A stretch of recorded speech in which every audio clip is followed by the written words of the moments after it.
O assunto agora é política. E o tema, fantástico, mas complicadíssimo. A democracia necessária. O que é a democracia? A liberdade de expressão, o direito de falar, mas também tem o outro lado, ter que ouvir. O que eu penso e o outro pensa podem ser coisas bem diferentes. Se expresso, o outro tem direito à expressão. E se eu não tolero, até onde levo a convivência com o que discordo?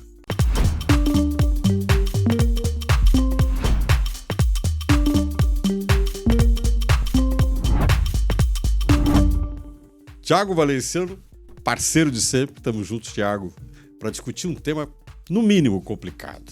A democracia necessária, como é que a gente define ela? Tema complexo demais, talvez de todos da política, esse aí é o pior, hein, Gilson? Esse é terrível. Porque as pessoas acham que a democracia ela é muito boa quando vale para ela, né? Então, quando tá com ela, tá bom. Quando não tá tão bom assim.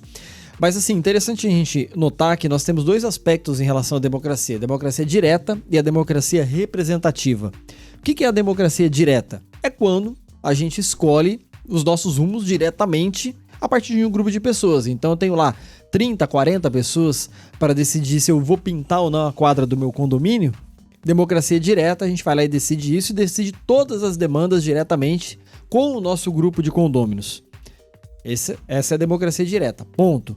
O que nós temos e experimentamos na prática é a democracia representativa. Nós temos um representante em que a gente delega poderes para que ele resolva o nosso problema. É basicamente o seguinte, você passa um Pix, termo moderno, né? Você não dá mais procuração e cheque em branco. Você passa um Pix para a pessoa para que ela receba o seu Pix e ela execute uma tarefa para você. Então, o político hoje, ou o nosso representante, é um prestador de serviço. O político, o dirigente de entidade assistencial, dirigente de ONG, Rotary Club, loja maçônica, igreja, partido político, prefeito, vereador, deputado, senador, enfim. O nosso representante, ele tem a finalidade de nos representar. Então, eu dei um Pix, eu concedi esse Pix na conta dele para ele executar o serviço por mim. E a democracia representativa nem sempre, já diria o Tocqueville, é a tirania da maioria, pode ser às vezes da minoria. E a minoria ela tem que ter o espaço na democracia, principalmente no parlamento, para ter o direito do contraditório. Se não fosse assim, nós teríamos uma ditadura. Então, sem essa possibilidade do contraditório da democracia, nós não chegamos em lugar nenhum. Talvez ela seja, de fato, dos sistemas disponíveis o menos ruim ou o menos pior, com os seus benefícios e os seus malefícios. No Brasil, hoje, estamos num nível, na verdade no mundo todo, num nível que já diria o Robert Down, cientista político que eu gosto bastante, que nós estamos numa espécie de poliarquia. O que é poliarquia? Grupos organizados disputando poderes, ou poder por si só, e esses grupos organizados têm a função, basicamente, de competir a preferência do eleitorado, que formula suas preferências através do voto, se organizam em partidos políticos, nós temos imprensa livre em certa medida ou não, e aí o nível de poliarquia, segundo Dow, ela vai variar de acordo com esses fatores que compõem a poliarquia. Quanto mais livre a imprensa, mais próximo de uma democracia. Quanto mais tirana, mais distante da democracia e mais próximo dessa poliarquia. Então, nessa escala que o Robert Dow montou, ainda no século XX, um importantíssimo cientista político estadunidense, ele nos trouxe essas categorias da poliarquia. E o Brasil hoje é uma poliarquia bem atrasada, porque o nível de imprensa aqui e a liberdade de imprensa ainda está distante. As pessoas parecem formular suas preferências somente no período eleitoral e esquecem que a eleição acontece no dia a dia, ela está ali presente, a política acontece no dia a dia e o direito e a necessidade de falar de democracia, de formular as preferências, vai acontecer diariamente. Então a gente esquece muito disso. Portanto, a poliarquia, ela explica um pouco o que é a democracia e mostra pra gente que ela não é tão necessária assim. Eu costumo dizer, Gilson, que a democracia é um baita sistema de responsabilidades, né? Todo mundo tem sua responsabilidade. E tem uma coisa, Thiago, que eu acho que as pessoas às vezes se esquecem, que você falou muito bem, descreveu a democracia direta e a democracia indireta. Lá no meu condomínio, na reunião do seu bairro, a comunidade que você participa tem que resolver o problema ali, olho no olho.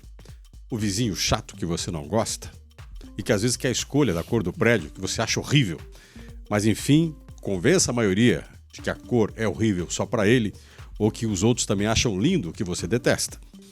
Essa discussão e esse debate você tem que aprender a fazer, Porque efetivamente é na democracia direta que você compreende a lógica da democracia indireta. Esse PIX, que o Thiago colocou muito bem, que a gente passa para os outros, Thiago, é o mesmo processo quando ele recebe da gente quando tem que decidir na nossa vida a responsabilidade dos que nos envolvem. Como dizia Max Weber, é a mãe de família, o pai de família, definindo a política econômica da sua casa. O que vamos priorizar, o que não vamos priorizar. De repente, num corte de recursos na sua casa, lá tem alguém, um dos seus filhos, que pode ficar muito irritado com a perda e fazer pressão.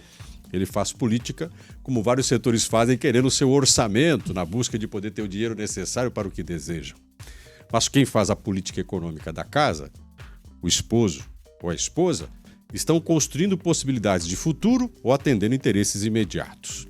A gente deveria pensar o orçamento do governo, que é fruto de uma democracia indireta, quando o Congresso discute, quando o presidente aprova, quando a Assembleia Legislativa discute e o governador aprova, quais são os setores e as intenções que tocam na sua vida da democracia direta, as decisões que isso vai ter como repercussão. Outra coisa importante, e aí pensando muito na figura de Rousseau, a ideia de que nós fazemos os nossos pactos. A sociedade democrática, liberal, implica num pacto. Se cedo e o outro cede, num acordo feito entre duas pessoas, há a necessidade da obediência ao trato.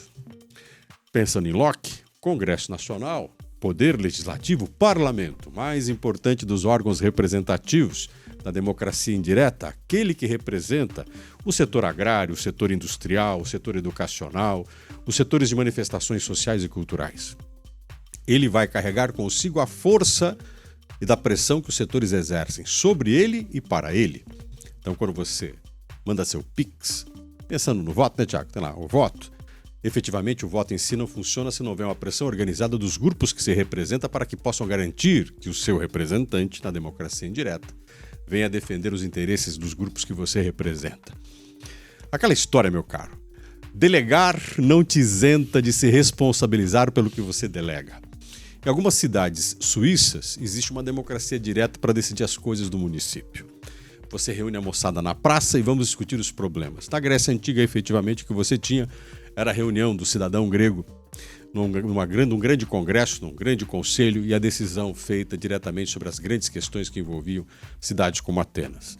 Nós temos uma democracia mais complexa e indireta, mas que não isenta a responsabilidade daquele que manda o PIX, mas também será cobrado, porque se você escolhe, você é responsável pela sua escolha. Então a democracia, e aí eu quero fechar com o Thiago, eu quero ouvir ele, porque é uma coisa importante você se posicionar. Mas é muito importante você assumir a posição que você toma. E mais do que assumir a posição, né, Gil, você tem responsabilidade. Eu costumo dizer que essa democracia da era PIX, ela não acaba no dia da eleição. O eleitor pensa muito que nós vivemos no tempo da política. Eu vou lá, voto, delego a minha representação, passo o meu PIX no dia da eleição. Às vezes o eleitor até recebe, né, para poder votar, e vai receber via PIX aí, né? Tem muita venda de voto ainda no Brasil. Mas no dia que ele vai lá votar, ele não acaba a responsabilidade. Pelo contrário, começa ali. Porque a responsabilidade vai começar exatamente naquele momento em que você votou, em que você delegou a sua representatividade a outrem. E aí, você tem a responsabilidade do quê? De acompanhar o andamento dos trabalhos dos políticos. Via rede social, via canal oficial, enfim. A sua responsabilidade é coletiva, porque o PIX que você passou pode atingir somente você. Mas as decisões que o político toma, ela vai atingir toda a comunidade. Um vereador, se ele vota sim ou não na Câmara Municipal para determinado projeto, pode ter uma consequência imensa. Pode atingir toda a cidade de Maringá, de Londrina, de Cascavel, de Ponta Grossa, de Curitiba ou de São Paulo.